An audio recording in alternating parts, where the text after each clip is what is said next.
Hello everyone. Today we are going to learn chapter 5 the enormous turnip.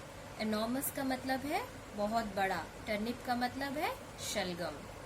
आप लोगों ने तो शलगम खाए होंगे ना, घर पे मम्मी बनाती है. ओके, चलो हम लोग स्टार्ट करते हैं. Circle the objects that you can push और पुल बाय योरसेल्फ. यहाँ पे आपको क्या करना है, उन ऑब्जेक्ट्स को सर्कल करना है जो आप अपने से खींच सकते हो या उसे धक्का दे सकते हो. Take the object that you can push और पुल विथ हेल्प. और उस ऑब्जेक्ट को आपको टिक करना है जिसे आपको धक्का देने के लिए हेल्प की जरूरत हो या खींचने के लिए हेल्प की जरूरत हो. तो हम लोग चलो देखते हैं.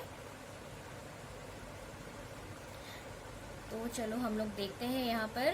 यहाँ पे देखो, यहाँ पे 3 ऑब्जेक्ट्स हैं. ठीक है, कार है, ट्राईसाइकिल है और ये बेबी कार्ट है. ठीक है, एलिफेंट लिविंग बीइंग है, डॉग भी लिविंग बीइंग है और जो माउंटेन है वो नेचुरल है. ठीक है, तो माउंटेन को हम हिला नहीं सकते हैं. हम जितना भी धक्का देंगे वो हिलेगा नहीं, खसकेगा नहीं अपने जगह से, वो कॉन्स्टेंटली वहीं पर रहेगा. ठीक है, हाथी को हम धक्का दे नहीं सकते क्योंकि हाथी साइज में बहुत बड़ा होता है और हाथी गुस्सा हो गया तो हमें क्या करेगा, लात मार देगा या फिर हमें जमीन पे गिरा देगा. और डॉग को हम नहीं हिला सकते हैं क्योंकि वो हमें काट लेगा. ठीक है, तो यहाँ पे नीचे है ट्राईसाइकिल. ट्राईसाइकिल हम लोग जब बचपन में हम लोग ट्राईसाइकिल तो हर किसी ने चलाया होगा. ठीक है, तो ये ट्राईसाइकिल आप उस पर बैठ के खुद से पुश कर सकते हो. और यहाँ पे देखो कार. ठीक है, कार को धक्का देने के लिए किसी चीज की जरूरत पड़ती है. या तो जब कार खराब हो जाती है तो हम दूसरे कार के पीछे एक बड़ा सा रस्सी बांध के उसको हम गैराज तक लेके जाते हैं. ठीक है, या तो फिर अगर एक्सीडेंट हो जाता तो हम एक बड़ा सा जो गाड़ी आता है उसका नाम क्रेन है, उसकी मदद से हम उठा सकते हैं उसको. ठीक है, तो इस पे आप लोग यहाँ पे क्या करोगे, टिक करोगे. और यहाँ पे ये बेबी कार्ट है. ठीक है, ये बेबी कार्ट में आपको क्या करना है, बेबी कार्ट मतलब आप इसको खुद से पुश कर सकते हो. ठीक है, बच्चा यहाँ पे बच्चे को आप सुला दोगे, फिर कोई भी उसे लेके जा सकता है. ठीक है, क्योंकि यहाँ पे क्या है, नीचे में व्हील्स है, तो आप इसको क्या करोगे, सर्कल करोगे. तो चलो हम लोग नेक्स्ट पेज चलते हैं.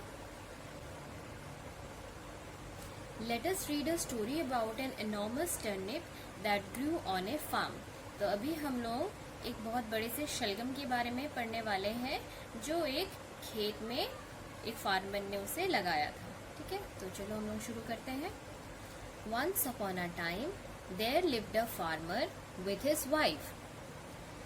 एक समय की बात है, एक फार्मर और उसकी वाइफ साथ में रहते थे. He planted a turnip. वो जो फार्मर था वो एक शलगम अपने घर के पास जो फार्म है वहां पे वो लगा दिया. In a few days the turnip grew to be enormous. और कुछ दिन बाद वो शलगम बढ़ते बढ़ते बहुत बड़ा हो गया. The farmer tried to pull the turnip out of the ground. और फिर वो फार्मर उस बड़े से शलगम को खींच के जमीन से बाहर निकालने की कोशिश कर रहा था. He pulled and pulled but could not pull it out.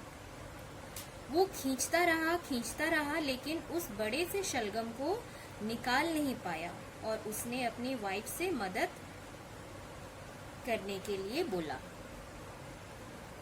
He asked his wife to help. तो अब क्या हुआ, उसने अपनी वाइफ को बोला कि आके मेरी थोड़ी सी मदद कर दो. ठीक है, The farmer's wife held the farmer. The farmer held the turnip. They pulled and pulled but could not pull it out.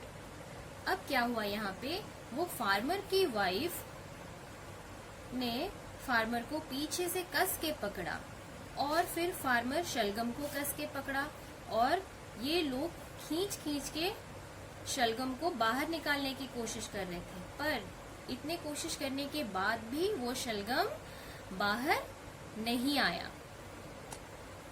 So the farmer's wife called their grandson. और फिर फार्मर की वाइफ जो थी उसने अपने ग्रैंडसन को बुलाया। The grandson held the farmer's wife, the farmer's wife held the farmer held the turnip. They pulled and pulled but could not pull it out. तो अब यहाँ पे क्या होता है, जो फार्मर का जो ग्रैंडसन है उसकी वाइफ ने ग्रैंडसन को बुलाया और उसने कहा कि हमारी थोड़ी सी मदद कर दो इस बड़े से शलगम को बाहर निकालने में। तो अब यहाँ पे क्या होता है, ग्रैंडसन जो है वो फार्मर की वाइफ को पीछे से कस के पकड़ता है और फार्मर की वाइफ फार्मर को कस के पकड़ती है और फार्मर जो है वो बड़े से शलगम को कस के पकड़ता है और ये तीनों उसे बाहर निकालने की कोशिश करते हैं। तीनों एकदम कोशिश करते हैं उसे खींच के बाहर निकालने के लिए, लेकिन क्या होता है, इसमें भी वो लोग नाकामयाब हो जाते हैं, यानी कि शलगम बाहर नहीं निकलता है। So the grandson called the dog over. अब इसके बाद क्या होता है, जो ग्रैंडसन होता है वहां पे वो क्या करता है, मदद के लिए किसे बुलाता है, डॉग को बुलाता है। ठीक है, The dog held the grandson held the farmer's wife, the farmer's wife held the farmer held the turnip. They pulled and pulled but could not pull it out. तो यहाँ पे क्या हो रहा है, यहाँ पे ग्रैंडसन ने क्या किया है और एक जानवर को बुला लिया है। वो किसको बुलाया, उसने डॉग को बुलाया हेल्प के लिए। ठीक है, तो अब क्या हुआ, डॉग ने ग्रैंडसन को पकड़ा हुआ है कस के, फिर ग्रैंडसन ने फार्मर की वाइफ को कस के पकड़ा है, फिर फार्मर ने शलगम को कस के पकड़ा है और अब ये चारों जो है शलगम को खींच रहे हैं। ठीक है, अब वो लोग बहुत खींचते हैं, बहुत कोशिश करते हैं, पर क्या होता है, शलगम फिर भी बाहर नहीं आता है। So the dog called the cat over. और उसके बाद क्या हो जाता है, जो डॉग है वहां पे वो क्या करता है, वो कैट को बुलाता है मदद के लिए। The cat held the dog held the grandson held the farmer's wife held the farmer held the turnip. They pulled and pulled but could not pull it out. अब क्या होता है, जो डॉग है वो कैट को बुला लेता है हेल्प के लिए। तो अब कैट क्या करता है, डॉग को पीछे से कस के पकड़ता है, फिर डॉग ग्रैंडसन को कस के पकड़ता है, फिर ग्रैंडसन जो है फार्मर की वाइफ को कस के पकड़ता है और फार्मर की वाइफ फार्मर को कस के पकड़ती है, फिर फार्मर जो है वो शलगम को कस के पकड़ता है। फिर ये जो 5 लोग हैं, ये लोग शलगम को बड़ी ताकत लगा के एकदम खींचते हैं, मतलब उसे बाहर निकालने की कोशिश करते हैं, पर इस बार भी वो लोग नाकामयाब हो जाते हैं और शलगम बाहर ही नहीं आता है। So the cat called the mouse over. ठीक है, तो यहाँ पे क्या करता है, जो कैट है वो मदद के लिए माउस को बुला लेता है। The mouse held the cat held the dog held the grandson held the farmer's wife held the farmer held the turnip.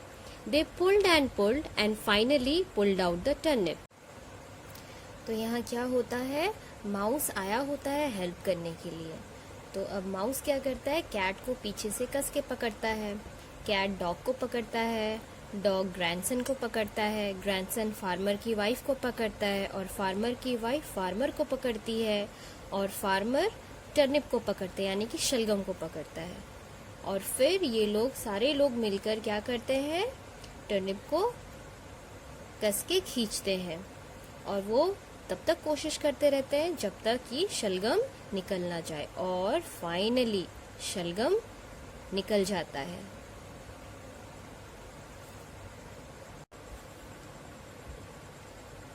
Working together can be so much fun. तो यहाँ पे जो लास्ट लाइन है क्या बोल रहा है, working together can be so much fun. मतलब ये है कि जब हम लोग सब कोई साथ मिलके जब काम करते हैं तो बहुत मज़ा आता है और हमारा जो काम होता है बहुत इजीली और आराम से हो जाता है।